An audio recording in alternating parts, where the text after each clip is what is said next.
3 dərəcəsi var ingiliscədə. Positive degree, comparative degree, superlative degree. Positive degree Azərbaycan dilindən tərcümə etsək adi dərəcə, comparative degree müqayisə dərəcəsi, superlative degree isə üstünlük dərəcəsidir.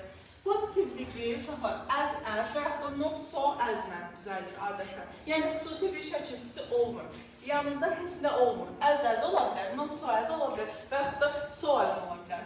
Comparative degree el və morun köməyi ilə yaranır. Bunu daha xırdalayacağım uşaqlar növbəti cümlələr. Superlative degree isə üstünlük dərəcəsidir. S və mostun köməyi ilə yaranır. İndi Ayten is as smart as her dad.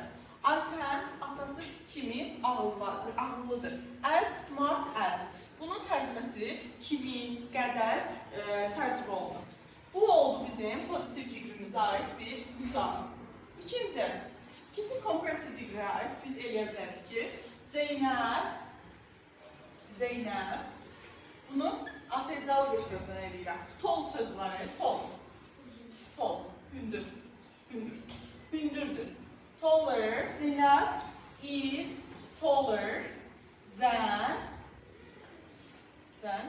Zarife. Zeynep is taller than Zarife. Zeynep Zarifədən hündürdür. Baxın uşaqlar, tol sözü az heyecanlı sözdür. Bunun müqayisə dərəcəsi ev, bu da göstərdiyi evlə düzəlir və müqayisə dərəcəsi olan sözdən, sifətdən sonra həmişə zən gəlir, zərfə. Üçüncü isə uşaqlar bizim superlative degreemiz üstünlük dərəcəsidir. İndi deyək, Elmir is ne deyək, Elmir? The most diligent. The most diligent student in our class. Elmir the most diligent. En çalışkan şagirddir bizim sinifimizdə.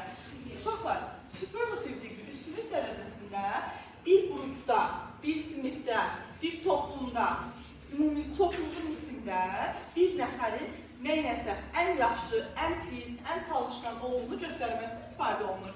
Həmişə özündən qabaq ziyarətli gəlməlidir. Ondan sonra və ya S-lə olan az heyecanlı söz, ya da most-lə olan çox heyecanlı sifət gəlir.